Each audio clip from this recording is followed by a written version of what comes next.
बार बार वो जय भीम और जय संविधान के नारे लगाने वाले लोग जो जय भीम के नारे लगा रहे हैं, बोले कि वंदे मातरम नहीं कहना। क्यों नहीं कहना? इसलिए नहीं कहना कि भाई खुदा के अलावा सजदा नहीं, वहां पर भीम के सामने नतमस्तक होने को तैयार है। तो SC/ST एक्ट खामखा निर्दोष लोगों के ऊपर बहुत बार लग रहा है, और इस बात को हमारे दलित भाई भी मानते हैं, जो अक्सर बैठ करके यदि बात करें। मुसलमानों ने यहाँ हिंदुओं के साथ में क्या किया और सवर्णों ने यहाँ दलितों के साथ में क्या किया, और इस चीज की तो सजा उस मास्टर को मिलनी ही चाहिए। मैं ये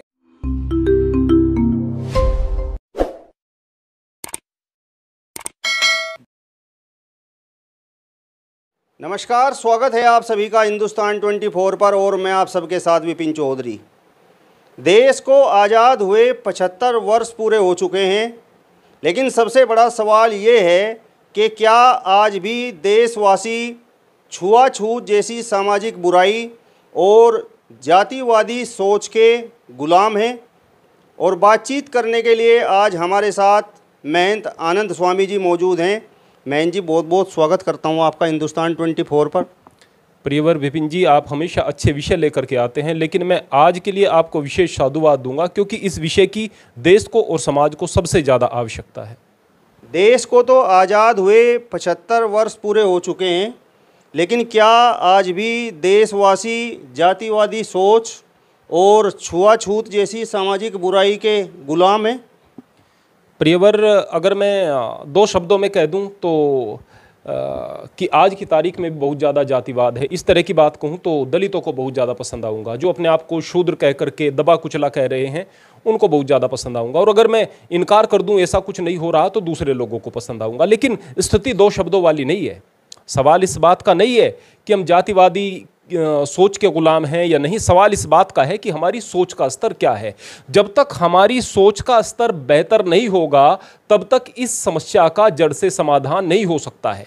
आप देखिएगा, हमारे दादाजी के समय में, जब हम बचपन के समय को अपने याद करते हैं, कितना ज़्यादा छुआछूत का भाव था। अगर एक व्यक्ति जो कि दलित समुदाय से आता था, घर में अगर किसी चारपाई पर बैठ जाया करता था, तो उस चारपाई से को धोया जाता था, बर्तन को फेंक दिया जाता था। आज की तारीख में क्या है, आप अपने परिवेश में देखिएगा, सभी उन्हीं बर्तनों में खा पी रहे हैं, आना जाना है, तीज त्योहार पर एक दूसरे के पास में आते हैं, एक दूसरे की शादियों में जाते हैं। इस तरह की चीज़ें हो गई हैं।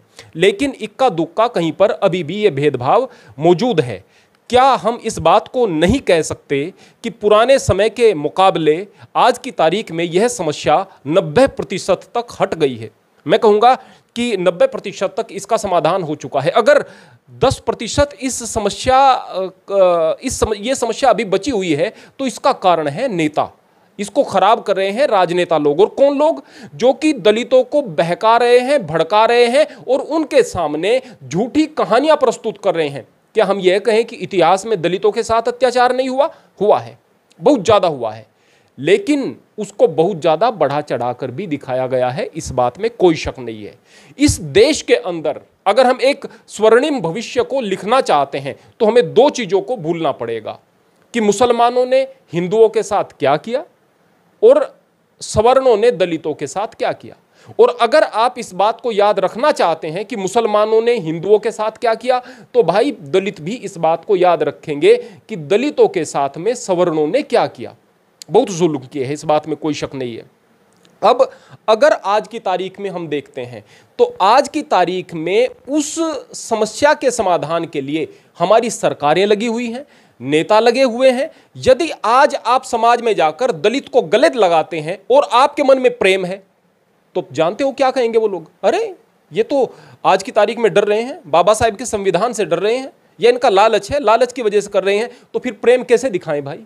प्रेम आपको दिख नहीं रहा है तो दिखाएंगे कैसे? यदि आपकी तरफ बढ़ने वाले प्रेम के हाथ को, प्यार भरे दिल को आप ठोकर इसलिए मार देंगे कि भाई ये तो बस स्वार्थ से आ रहा है, आपके पास मानक क्या है कि कोई प्रेम से आ रहा है या फिर स्वार्थ लेकर के आ रहा है? मानक क्या है? वास्तव में राजनीति भी होती है, लेकिन प्रेम भी होता है। आपको इसमें फर्क करना आना पड़ेगा।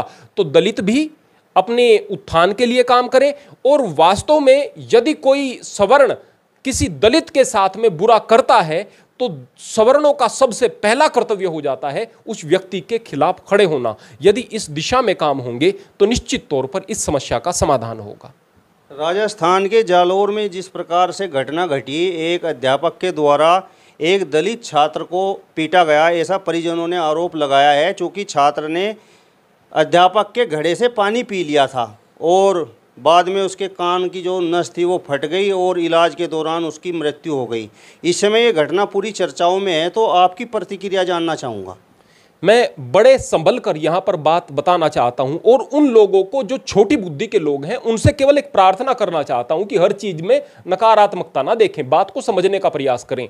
सबसे पहली बात मेरी समझें, यदि वास्तव में उस हेडमास्टर ने ऐसा किया है, उसका पता लगाना कठिन बात नहीं है, तो उस हेडमास्टर को फांसी आनी चाहिए और शीघ्र, अतिशीघ्र फांसी आनी चाहिए, यातनाएं मिलनी चाहिए। इससे बढ़कर कोई वहशियाना, कोई गंदा कार्य हो ही नहीं सकता कि किसी व्यक्ति को उसके जन्म के कारण छोटा बता करके उसके साथ में अत्याचार कर दिया जाए, और वो भी ऐसा अत्याचार कि उसको इतना पीट दिया जाए कि पिटाई के कारण उसकी मौत हो जाए। अब यह बात, मेरी प्रतिक्रिया पहले हो गई। अब दूसरी बात हमें यह भी सोचनी चाहिए कि भाई हम एक देश के अंदर रह रहे हैं जिसके अंदर प्रजातंत्र है, जिसके अंदर लोकतंत्र है, जहां पर लोगों को अपनी बात कहने का हक है। गांव में वहां पर जाते हैं, जालोर के गांव में जाते हैं, सोराना में जाते हैं, ग्रामवासी कह रहे हैं कि मटका आज तक स्कूल में रखा ही नहीं गया। बताया क्या जा रहा है कि दलित बच्चे ने मटके से पानी पीने की कोशिश की या पानी पिया तो उस पर गुस्सा आया और ये पिटाई की। ये चीजें गढ़ क्यों दी जाती हैं? आप सोचिएगा, वो मास्टर ने अगर ऐसा किया, बहुत जघन्य अपराध, लेकिन उससे भी जघन्य अपराध है यदि एक घटना को दूसरा रूप देकर देश में आग लगाने की बात की जा रही है। जब देश में आग लगती है ना प्रियवर, फिर एक आदमी नहीं मरता, फिर पता नहीं कितने सारे आदमी मरते हैं, एक गहरी खाई बनती है। अब अगर कोई भी बात होगी, मान लिया मेरा और किसी व्यक्ति का झगड़ा है और मेरी चोट लग गई, कहीं से गिरने के बाद मेरे शरीर में चोट लग गई और मैं कहूं कि फला आदमी ने हमला किया था इसलिए चोट लग गई, तो यह तो बिल्कुल अन्याय है ना। आप अपने झगड़े को झगड़े की तरह से लड़िएगा। यदि आप दलित और सवर्ण का आंदोलन है, लड़िएगा, हम भी आपके साथ में खड़े हुए हैं दलित भाइयों। लेकिन यदि आप इस तरह की चीज लोगों के सामने रखोगे कि वहां पर कोई मटका नहीं था, मामला यह था दो बच्चे झगड़ रहे थे, वहां के अनुसार, मैं ये नहीं कहूंगा यह सत्य है, दो बच्चे झगड़ रहे थे और वहां पर उस बच्चे की पिटाई उस मास्टर ने की, जैसा कहा जा रहा है, एक थप्पड़ मार दिया या दो थप्पड़ मार दिए, और वह बच्चा पहले से बीमार था, उस बच्चे को पहले से बहुत सारी समस्याएं थी। ऐसे में यदि वो बच्चा इलाज के दौरान मृत्यु को प्राप्त हो जाता है और उस मृत्यु को सिर मढ़ दिया जाता है उस हेडमास्टर के, तो फिर ऐसे में क्या कहा जाएगा? यह देश के लिए बहुत ज़्यादा खतरनाक है और यह दलितों के लिए खतरनाक है। मैं बताऊंगा दलितों के लिए खतरनाक क्यों। क्योंकि इतिहास में बहुत ज़्यादा अत्याचार दलितों के साथ हुए हैं, शूद्र कहकर उनके साथ अत्याचार हुए हैं। जब इस तरह की चीज़ें आएंगी ना और ये चीज़ें स्पष्ट रूप से लोगों के सामने आएंगी, तो वर्तमान समाज में हमारे युवा वे क्या सोचेंगे कि देखो भाई, ये दलित लोगों को क्या रास्ता मिल गया है, हर चीज़ को झूठा करके बोल रहे हैं। अब वो जो उनकी सच्ची बातें हैं वह भी झूठी ही प्रतीत होने लगेंगी। तो इस प्रकार की घटनाएं जब लोगों के सामने आएंगी, यह दलितों के लिए अच्छा नहीं है, यह देश के लिए अच्छा नहीं है, तो हमें इन चीज़ों को समझना पड़ेगा। इस प्रकार की घटनाओं को, जिस प्रकार से आपने अभी बताया कि दलित और स्वर्ण की घटनाएं बनाने के पीछे कौन लोग हैं, देखिएगा, मैं अभी एक महत्वपूर्ण बात बताना चाहता हूं और मैं चाहता हूं कि मुसलमान लोग भी इस बात को ध्यान से सुने।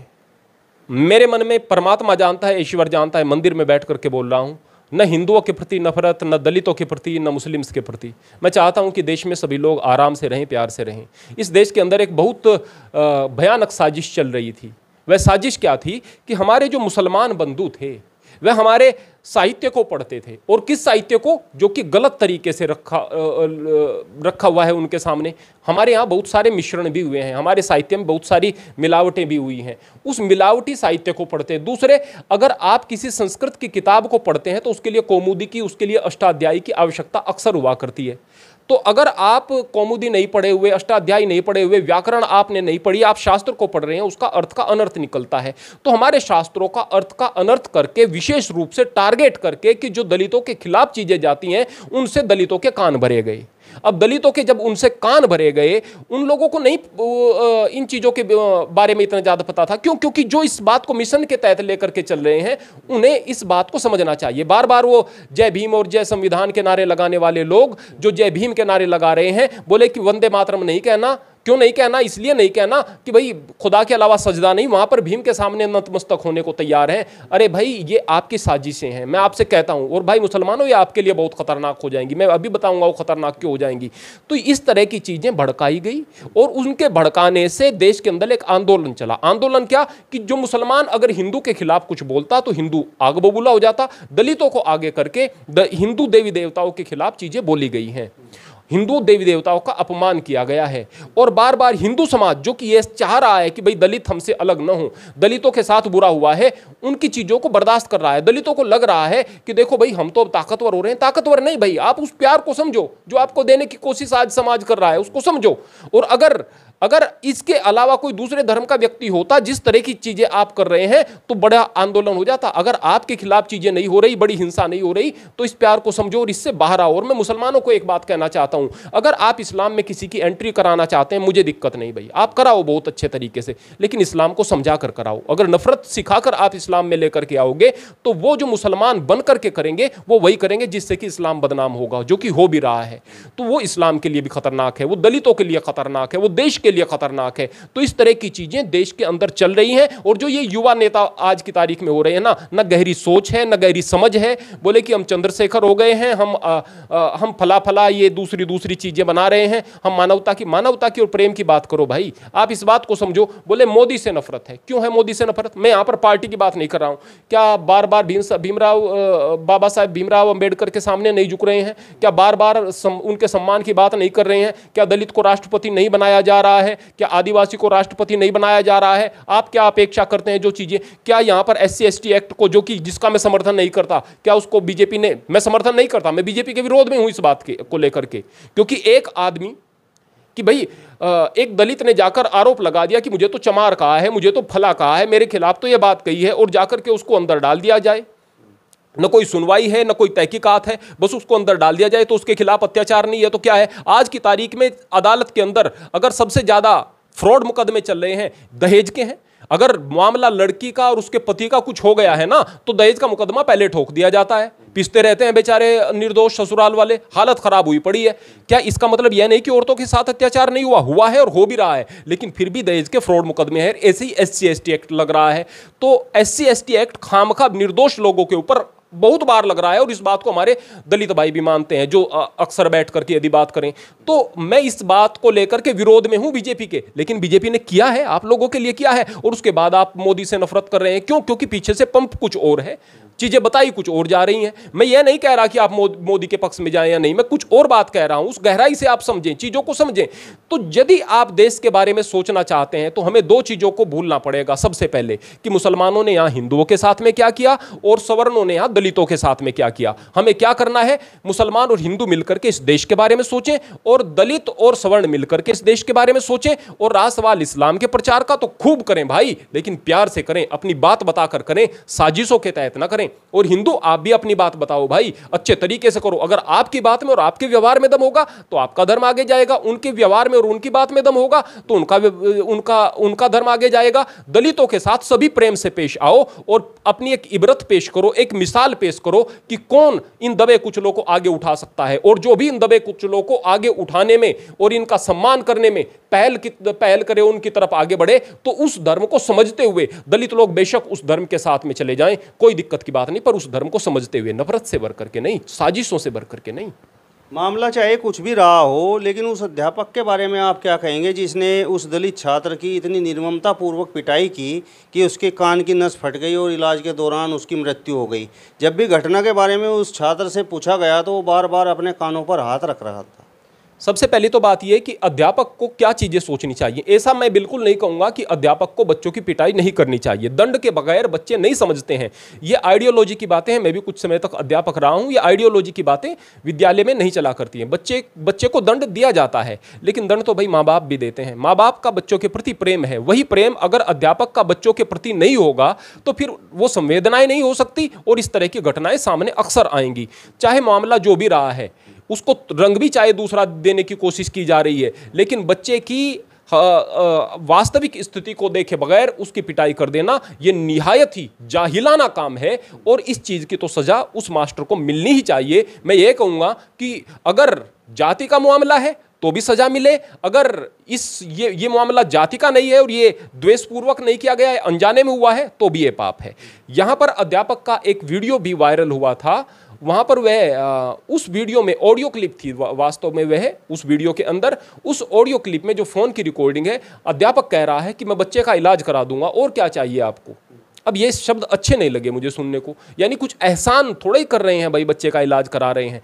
उन शब्दों में माफ़ी मांगने वाली बात होनी चाहिए थी और अध्यापक की तरफ से इसी बात आए ही क्योंकि माफ़ी मांगना पड़े। बच्चों का अगर पिटाई भी करनी है, दंड भी देना है, तो उसके अंदर मर्यादा भी हो। उसके अंदर यह भी देखना चाहिए कि किस हद तक, कई बार बहुत सारी वीडियो वायरल होती हैं जहां अध्यापक बहुत बुरी तरह से, यह तो एक छोटी घटना है, इसको दूसरा रूप भी दिया जा रहा है, ऐसा कहा जा सकता है। छोटे छोटे जो बच्चे हैं ना, 3 साल के 4 साल के जो बच्चे हैं, इतने छोटे बच्चे जो बिल्कुल प्ले स्कूल में जा रहे हैं, उनकी इस कदर उठा कर पटक करके अध्यापक पिटाई कर रहे हैं। ऐसे लोगों के खिलाफ कठोर कार्यवाही होनी चाहिए और समाज में अध्यापक के दर्जे पर बैठने वाला वही व्यक्ति होना चाहिए जो संवेदनशील हो, जिसके अंदर समझ हो, जो कि प्रेम से भरा हुआ हो और जो कि ज्ञान के दीपक को जलाने में सक्षम हो।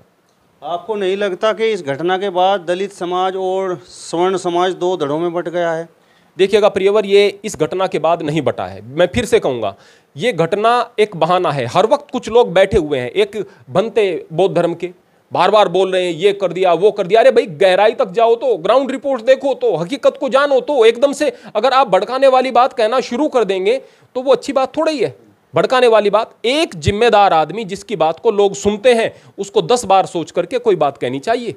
अगर आप किसी आदमी के खिलाफ कह रहे हैं, मरवा दो उस आदमी को, कोई दिक्कत की बात नहीं। किसी पर्टिकुलर एक व्यक्ति के खिलाफ आप कोई बात बोल रहे हैं, कोई दिक्कत की बात नहीं। लेकिन जब बात आप ऐसी बोल रहे हैं जिससे कि समाज के 2 तबकों के अंदर जहर भर जाए और वो जहर लंबे समय तक चल जाए, वह बहुत बुरी बात हो जाती है प्रियवर। एक आदमी मर जाए तो बहुत बुरी बात होती है, लेकिन जब बहुत सारी आदमियों की मौत का कारण कोई व्यक्ति अपने बयान के द्वारा प्रस्तुत कर देता है तो यह बहुत बुरी बात हो जाती है। तो वास्तव में 2 धड़ों में समाज इस घटना से नहीं बट रहा है। इस तरह की घटना को तो बहाने के तौर पर लोग देख रहे हैं, यह पहले से बट रहा है। और मैंने पहले बताया है कि ये साजिशें चल रही हैं। भाई, मैं इन साजिश करने वाले लोगों से प्रार्थना करता हूं कि अपनी हरकतों से बाज आ जाओ, वरना नुकसान आप लोगों को ही सबसे पहले उठाना पड़ेगा। चलिए महेंद्र जी, बहुत बहुत धन्यवाद आपका, आपने अपना कीमती समय हमें दिया। जी धन्यवाद, अच्छा विषय उठाने के लिए। हरिओम। चलिए, महंत आनंद स्वामी जी को आपने सुना, जिन्होंने राजस्थान के जालोर की घटना पर अपनी प्रतिक्रिया देने का काम किया है। फिलहाल इस वीडियो में बस इतना ही। अगली वीडियो में फिर आपसे मुलाकात होगी, तब तक बने रहिए हिंदुस्तान 24 के साथ। नमस्कार।